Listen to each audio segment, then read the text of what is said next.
नमस्ते। आपका अरविंद गणेश दामले चैनल में स्वागत है। मैं अरविंद गणेश दामले अपने चैनल में पहले 2 या 3 मराठी में रचनाएं देने वाला हूं और उसके बाद चाणक्य नीति पर एक हिंदी में देने वाला हूं। आपको ये पसंद आए तो चैनल को सब्सक्राइब करें, लाइक करें, शेयर करें और बेल आइकॉन दबाना ना भूलें। ये है इस कड़ी की 646वीं रचना। पहले 3 मराठी में। कोणत्याही परीक्षेची तयारी जरा उशिराच सुरू करणं चांगलं असतं, कारण मग कमी वेळात जास्ती अभ्यास कसा करायचा ते शिकवतं आणि अचानक आलेल्या संकटांचा सामना कसा करायचा हे पण शिकवतं. कोणत्याही परीक्षेची तयारी जरा उशिराच सुरू करणं चांगलं असतं, कारण मग ते कमी वेळात जास्त अभ्यास कसा करायचा ते शिकवतं आणि अचानक आलेल्या संकटांचा सामना कसा करावा हे पण शिकवतं. दुसरी आहे, कधीकधी आश्चर्यकारकपणे असं दिसतं की अनेक माणसं अगदी सारखाच विचार करतायत. पण तेव्हा नीट लक्ष देऊन बघितलं तर दिसतं की एक सोडून सगळेजण विचारच करत नाही आहेत. ते फक्त एकाच्या होला हो करतायत. कधीकधी आश्चर्यकारकपणे असं दिसतं की अनेक माणसं अगदी सारखाच विचार करतायत. पण तेव्हा नीट लक्ष देऊन बघितलं तर दिसतं की एक सोडून सगळेजण विचारच करत नाही आहेत. ते फक्त एकाच्या होला हो करतायत.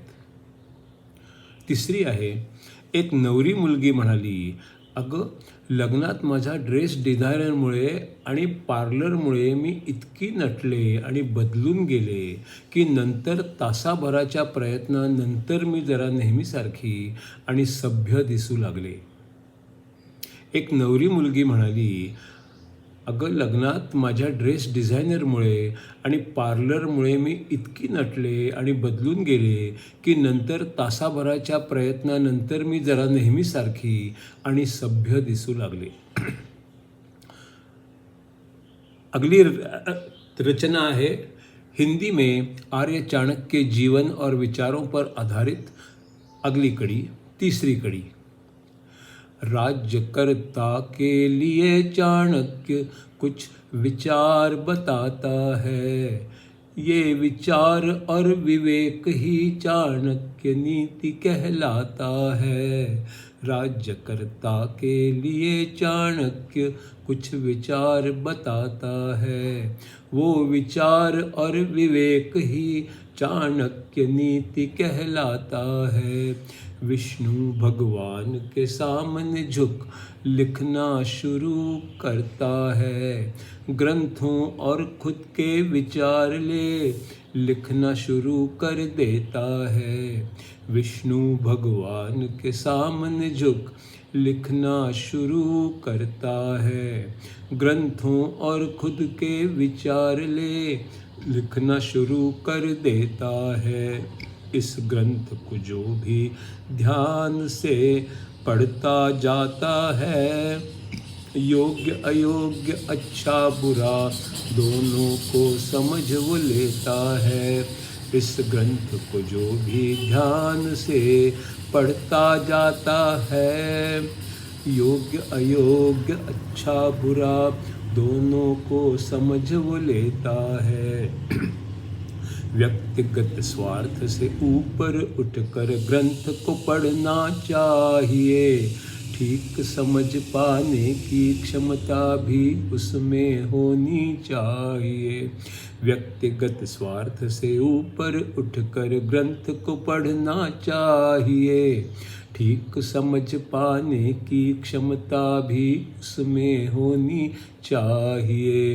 किसी की हत्या करना वैसे तो बुरा होता है, पर स्वसंरक्षण या युद्ध में वो ठीक ही समझा जाता है।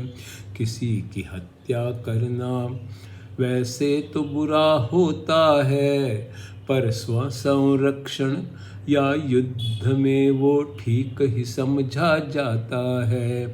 साधारण लोगों के लिए चाणक्य कुछ समझाते हैं और वे पढ़ने वाले का विवेक जगा देते हैं।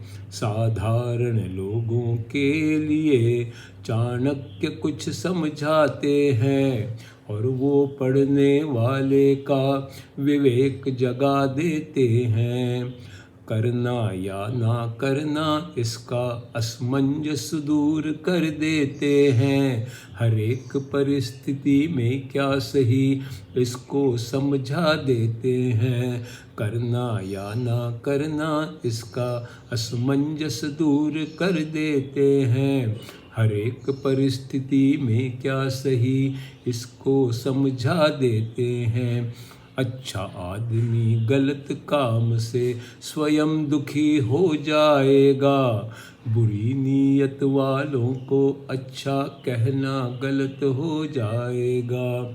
अच्छा आदमी गलत काम से स्वयं दुखी हो जाएगा। बुरी नीयत वालों को अच्छा कहना गलत हो जाएगा। ये कहने वाला भी उससे बुरी तरह फंस जाएगा। सुनने वाले के बुरे काम में अनायास शामिल हो जाएगा। ये कहने वाला भी उसमें बुरी तरह फंस जाएगा। सुनने वाले के बुरे काम में अनायास शामिल हो जाएगा। गलत कर्मी को बचाना भी बुरा ही होता है। उसकी संगत भी उस पर बुरा असर पड़ जाता है। गलत कर्मी को बचाना भी बुरा ही होता है। उसकी संगत से भी उस पर बुरा असर पड़ जाता है।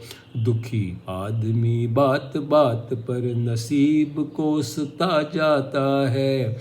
उसकी संगत में कोई भी दुखी निराश हो जाता है। दुखी आदमी बात बात में नसीब कोसता जाता है। उसकी संगत में कोई भी दुखी निराश बन जाता है। कोई भी फंसा देता है, समय बर्बाद भी होता है। मदद करने कोई गलत काम भी उससे करवा लेता है। कोई भी फंसा देता है, समय बर्बाद भी होता है। मदद करने कोई गलत काम भी उससे करवा लेता है। चालाक धोखेबाज के साथ रहना भी बुरा होता है। बातूनी चुगलीखोर भी सांप की तरह होता है।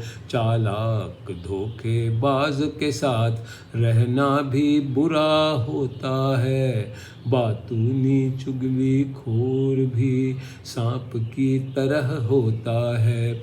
पुरुष हो या स्त्री कोई वृत्ति से बुरा जो होता है, सांप की तरह अपनों को भी कभी ना कभी डसता है।